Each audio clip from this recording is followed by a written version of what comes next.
আদ্দিনু আদ্দিনু আদ্দিনু দীন আল ইসলাম। তোমরা দলে উপদলে বিভক্ত হইও না, তোমরা ঐক্যবদ্ধ থাকো, মতবিরোধ করো না। এখানে ঐক্যবদ্ধ বলতে তিনি দিনকে প্রতিষ্ঠিত বুঝিয়েছেন। তারপরে ইবনু জারির তাফসিরাত তবারিতে উল্লেখ করা হয়েছে আকিমুদ্দিন বলতে কি বোঝানো হয়। তিনি বলেছেন, আল্লাহ আপনাকে তার অন্য নবীদেরকে নির্দেশ দিয়েছেন সবাই সকল একই দিন, সমস্ত নবীদের একই দিন, সমস্ত নবীদের ধর্ম ইসলাম। ওয়া আনবিয়াহু কুল্লুহুম দীনুন ওয়াহিদুন বলা হয়েছে সমস্ত নবীদের দিন, সমস্ত নবীদের ধর্ম এক, তার নাম ইসলাম। তাদের দাওয়াত এক দাওয়াত। কিসের দাওয়াত? লা ইলাহা ইল্লাল্লাহ। এটার উপরে কায়েম থাকো, এই বাক্যের উপরে প্রতিষ্ঠিত থাকো, স্থির থাকো। এই আল্লাহর আদেশের বাইরে যাইও না, আল্লাহর আদেশের বিরুদ্ধে যাইও না।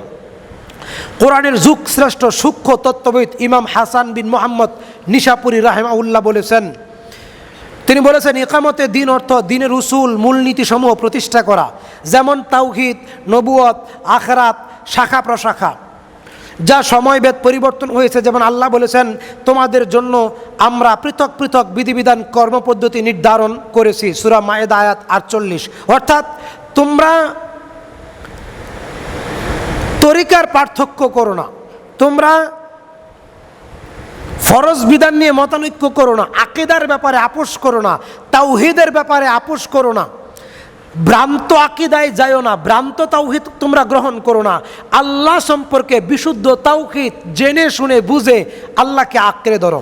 ইমাম মাওয়ারদি রাহিমাহুল্লাহ তিনি উল্লেখ করেছেন তাফসিরুল মাওয়ারদিতে, ইলামু বিহি, তোমরা দিন অনুযায়ী আমল করো।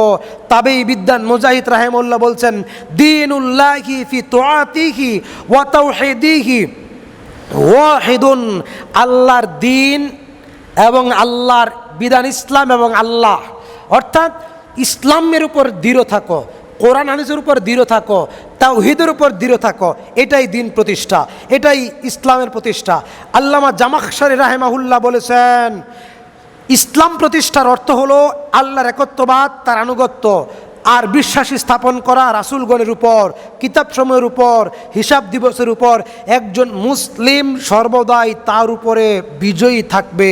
কাজেই আমরা আপনাদেরকে আরও সহজ ভাষায় বলতে চাচ্ছিলাম যে আমার দেশের কিছু মুসলিম মনে করে যে তারা ক্ষমতায় গিয়ে দিন প্রতিষ্ঠা করবে।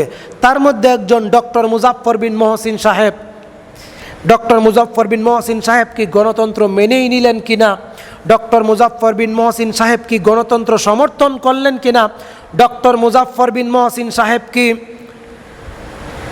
তার আদর্শ থেকে সরে দাঁড়াইলেন কিনা, এটা আমাদের আজকের পর্যালোচনা। ডক্টর মুসলিউদ্দিন সাহেব তিনি ইনসাফ পার্টি নামে গণতান্ত্রিক পদ্ধতিতে রাজনীতি করতে চাচ্ছেন। নিঃসন্দেহে তিনি বিজ্ঞ আলেম, পণ্ডিত মানুষ, গভীর জ্ঞানের অধিকারী। ডক্টর মুজাফফর নিঃসন্দেহে গভীর জ্ঞানের অধিকারী, বড় আলেমে দিন। তবে মৃত্যুর পূর্বে যখন যে কেউ ফিতনায় পড়তে পারে, মৃত্যুর পূর্বে যখন যে কেউ ফিতনায় পড়তে পারে, মৃত্যু যদি ইমানের উপর হয়, মৃত্যু যদি সিরাতে মুস্তাকিমের উপরে হয়, যদি ইমান নিয়ে মরতে পারে, তাহলেই ততক্ষণ সে ফিতনা থেকে মুক্ত নয়।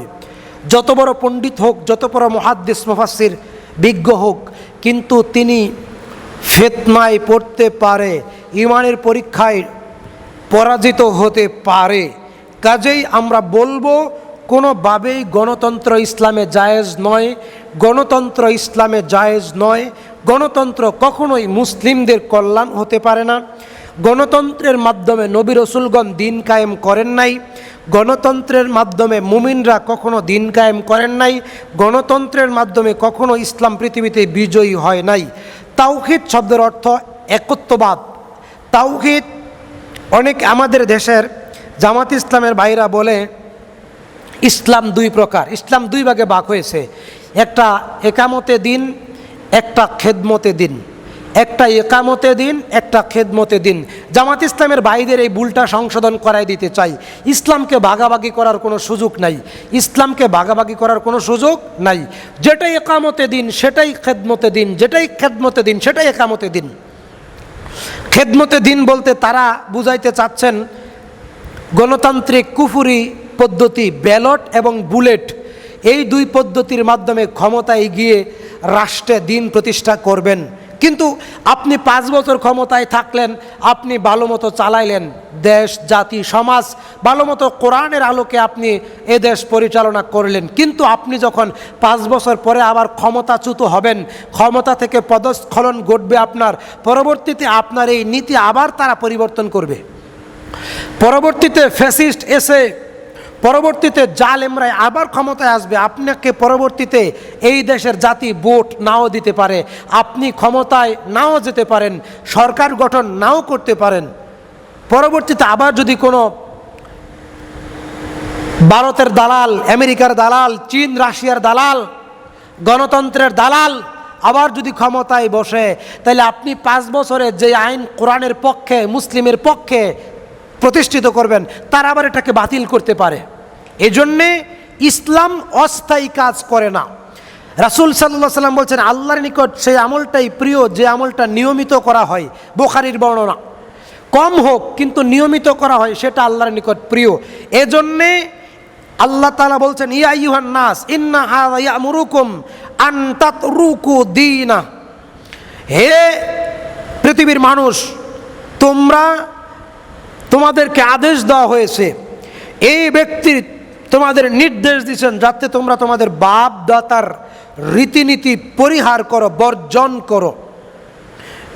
ইয়া আইয়ুহান নাস কুলু লা ইলাহা ইল্লাল্লাহ, তোমরা এক আল্লাহর আনুগত্য করো, এক আল্লাহর প্রতি ঈমান আনো এবং এই কোরআনের রাজ স্থায়ীভাবে প্রতিষ্ঠা করো। কিভাবে? দাওয়াতি কাজ করো। জামাত ইসলামের ভাইদেরকে পরামর্শ দিব, 10 বছর আপনারা নির্বাচনের জন্য যেই পরিশ্রম করেন, মেহনত করেন, মানুষের দুয়ারে দুয়ারে গিয়ে ভোট চান, 10 বছর আপনারা তাবলিগের কাজ করেন, দ্বীনের কাজ করেন, সুন্নতের দাওয়াত দেন, কোরআনের দাওয়াত দেন, ইসলামের দাওয়াত দেন, আকীদার দাওয়াত দেন, তাওহীদের দাওয়াত দেন। 10 বছর পর এদেশের মানুষ বলবে, বাংলাদেশ জামাত ইসলামীকে ক্ষমতায় চাই, আলেম ওলামাদেরকে ক্ষমতায় চাই, মুসলিমদেরকে ক্ষমতায় চাই, আন্দোলন করে আপনাকে ক্ষমতায় বসাবে। তখন আপনি আমিরুল মুসলিমিন হতে পারবেন, খলিফাতুল মুমিনিন হতে পারবেন, তখন আপনার রাজত্বকাল দীর্ঘস্থায়ী হবে।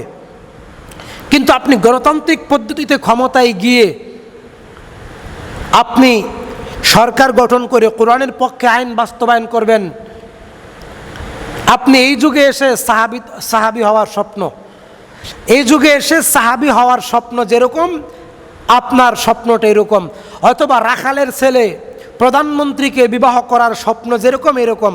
কাজেই আমরা বলতে চাই, কখনোই গণতান্ত্রিক পদ্ধতিতে দিন কায়েম করা সম্ভব নয়। গণতন্ত্রের যতটুকু ইসলামের, গণতন্ত্রের সবটুকু হারাম এটা নয়। সুদ 1 টাকাও সুদ, 1 কোটি টাকাও সুদ, সুদ হারাম। 1 টাকা সুদ খেলেও হারাম, 1 কোটি টাকা সুদ খেলেও হারাম। কাজে গণতন্ত্র মানব রচিত বিধান, এটা কখনোই মানব জাতির কল্যাণে হতে পারে না। গণতন্ত্র যেহেতু হারাম, গণতন্ত্র যেহেতু